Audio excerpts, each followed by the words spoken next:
Coucou tout le monde, aujourd'hui je reviens dans cette nouvelle vidéo un petit peu particulière parce que je vais répondre à plusieurs questions qui m'ont déjà été posées. Donc j'ai regroupé en fait plusieurs questions qu'on m'a souvent posées sur cette liste devant vous, elle continue encore en bas et je vais y répondre. Et aussi il y avait une filmoteuse qui m'avait posé des questions par mail et je lui avais donc proposé de faire une vidéo comme ça où je répondrais à plusieurs questions dont celle qu'elle m'avait posée. Et c'est parti, je vais commencer. Donc la première question c'est comment t'appelles-tu? Donc je m'appelle Mélanie. Quel âge as-tu? J'ai 23 ans. Et oui, je fais partie des vieilles de YouTube. Alors ça me fait toujours rire en fait quand on dit, quand on parle de moi et qu'on dit c'est une adulte. Ça me fait très bizarre parce que je me sens pas du tout adulte. Je tiens juste à le préciser. Voilà, enfin je suis peut-être une jeune adulte. Enfin voilà, mais voilà, bon, bref. Depuis quand fais-tu de la FIMO? Donc je fais de la FIMO depuis septembre 2010, donc ça fait 3 ans. Et mais le problème c'est que la première année j'en ai fait très très peu parce que j'étais étudiante et j'étais pas encore... je connaissais pas vraiment les chaînes YouTube, tout ça sur internet, la FIMO, je connaissais pas tant que ça et c'était pas tant que ça à la mode, il n'y avait pas encore tout à fait la mode de la gourmandise qui s'était lancée. Donc du coup, j'en ai fait très très peu la première année, je me suis plutôt lancée lors de la deuxième année, on va dire. Donc la question d'après, c'est qu'est-ce qui t'a donné envie de faire de la FIMO? Alors c'est une très très longue histoire, la FIMO et moi. En fait, quand j'étais toute petite en primaire, j'avais une copine qui était partie en colonie de vacances. Et en revenant, elle m'avait montré donc tous ses petits souvenirs, ces trucs comme ça, et elle m'avait montré une petite création qu'elle avait faite en FIMO. Et j'avais trouvé ça très très intéressant parce que j'étais déjà à fond sur les loisirs créatifs depuis toute petite. Et mais le problème c'est qu'à l'époque, les magasins de loisirs créatifs, je savais pas s'il y en avait près de chez moi, tout ça, et j'en avais pas forcément parlé à mes parents. Donc j'avais jamais pu tester ni la FIMO ni autre chose à ce moment-là.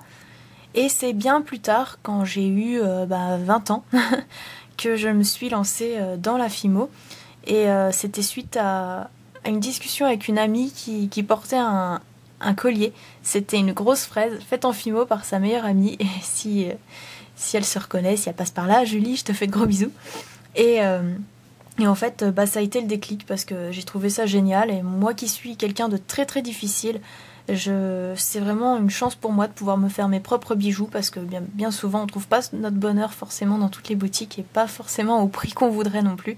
Voilà pourquoi j'aime autant la FIMO et voilà pourquoi j'ai voulu me lancer au départ. Donc ta première création. Donc ma première création, vous l'aviez déjà vu dans une autre vidéo, le tag mes créations je crois. C'était un bracelet complètement horrible avec des... Enfin, pas complètement horrible, mais bon, il avait des perles carrées de toutes les couleurs. Enfin voilà, il n'était pas super top. Donc pour changer un petit peu, je vais vous montrer une autre création. Donc cette fois, c'est un porte-clés. J'espère que vous allez bien voir parce que je filme pas trop au bon endroit.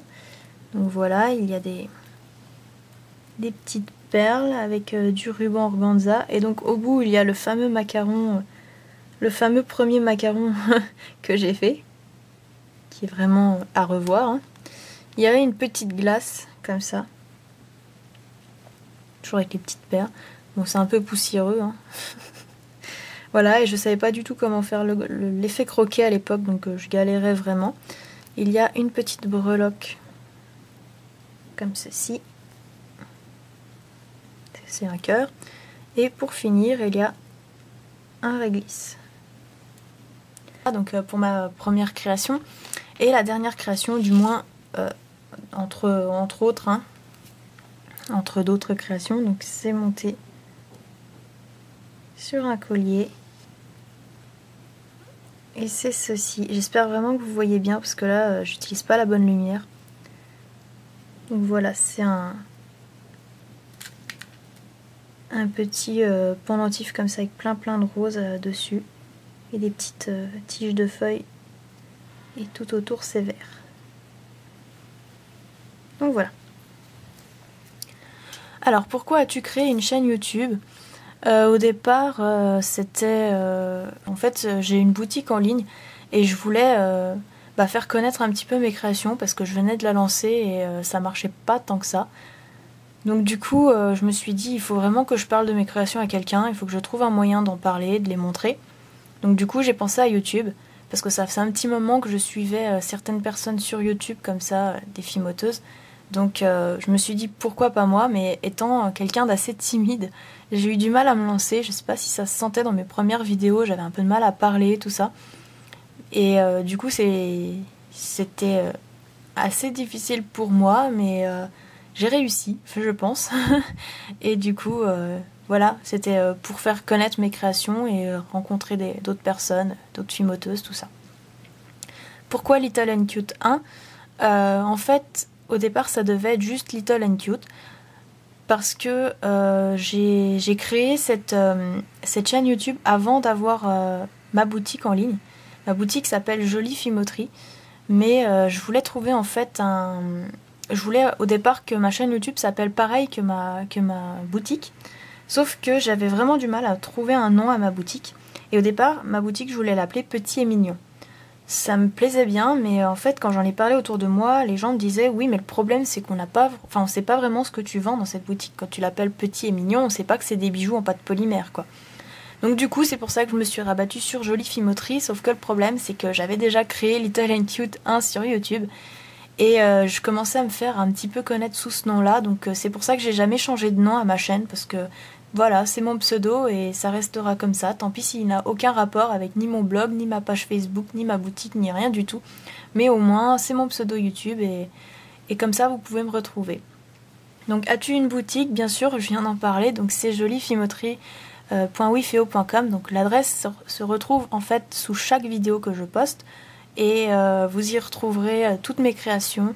Vous y retrouverez des bijoux Harry Potter, des bijoux gourmands, aussi des bébés. Je rappelle que les bébés sont possibles d'être faits à la demande. En fait, je peux les personnaliser. Je peux leur faire des cheveux marrons, les cheveux blonds, les yeux ouverts, les yeux fermés, dans telle position, les habits. Vous pouvez tout choisir, tout est personnalisable. Donc voilà, je le rappelle juste parce que ça n'a pas beaucoup de succès les bébés, alors que j'en vois plein qui utilisent des moules et qui se vendent bien, hein. Donc voilà, c'était juste pour me faire ma petite pub. Alors, tes fimoteuses préférées? Alors, j'en ai plein en fait, mais j'ai peur d'oublier quelqu'un, hein. Si j'oublie quelqu'un, ne vous inquiétez pas. Alors, il y a de grands noms, hein, forcément, Sugar Charm Shop, tout le monde en parle de cette fimoteuse extraordinaire, vraiment, elle a un niveau, mais waouh, quoi, c'est énorme tout ce qu'elle fait. Elle peut faire aussi bien des choses, de la nourriture, mais on dirait vraiment de la vraie. Elle peut faire des pendentifs, des colliers. En ce moment, elle est sur ses bijoux sur le thème marin, qui sont juste mais trop magnifiques. D'ailleurs, je me suis inspirée de l'un d'entre eux. C'est une petite sirène. Je ne sais pas si vous avez pu la voir dans mes dernières vidéos. Elle est magnifique. Ensuite, il y a une créatrice, je crois qu'elle est suisse. C'est Odella Création. Alors elle, c'est pareil, elle fait des trucs magnifiques. Moi je l'ai connue surtout sur Facebook, mais en tout cas c'est vraiment magnifique ce qu'elle fait. Et aussi dans un autre style très très différent, il y a Fancy Puppet Créatrice. Alors elle, je suis sûre que vous la connaissez de plus en plus. Moi ça fait très très longtemps que je la connais. Au départ je la connaissais sur son blog. Et pareil, j'adore son univers un peu gothique. Et ça c'est pareil, c'est une fille extraordinaire parce que d'un côté elle peut faire des trucs super gothiques, super glauques, et de l'autre côté faire de la gourmandise ou du kawaii. Et c'est toujours pareil, c'est toujours aussi beau quoi qu'il arrive. Donc c'est vraiment une créatrice. Moi c'est vraiment ces personnes-là que je considère comme de vraies créatrices parce qu'elles s'inspirent de personnes, elles trouvent leurs propres idées et ça c'est génial je trouve. Après il y a plein d'autres créatrices sur YouTube que j'adore. Donc notamment Péché Gourmand, Bohémienne Féerique, Kérosène, Sergent Guimauve, Ponywen 74, Little Jade Création, qui est aussi quelqu'un de génial, et plein d'autres. En fait, je peux pas citer tout le monde, j'ai peur d'oublier des gens. En fait, il y a plein de filles que je suis, aussi toutes les fimoteuses que je considère un petit peu plus jeunes que moi, c'est-à-dire Perrine, donc I Love Fimo 44, la Fimo de Nono, ma petite Noémie, Asia Fimo Créa, donc Florence, elle est Miel la Fimoteuse, donc Louise, si je me trompe pas. Attendez, j'en ai d'autres. Little Muffin 00, Sian, je crois.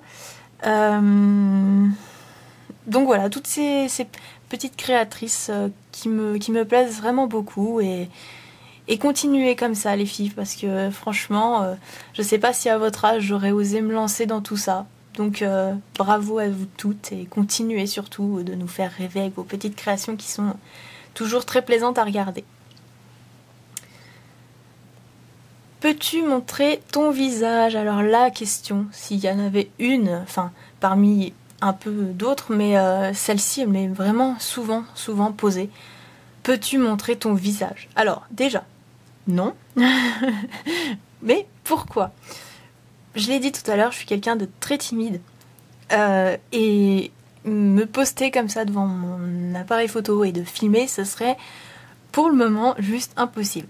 Il y a aussi une deuxième raison à ça, c'est que vous n'êtes pas sans savoir qu'Internet c'est quand même quelque chose de très très vaste. Il y a des gens à l'autre bout du monde qui peuvent vous voir et on n'est pas forcément sûr d'avoir des bonnes personnes en face de nos vidéos.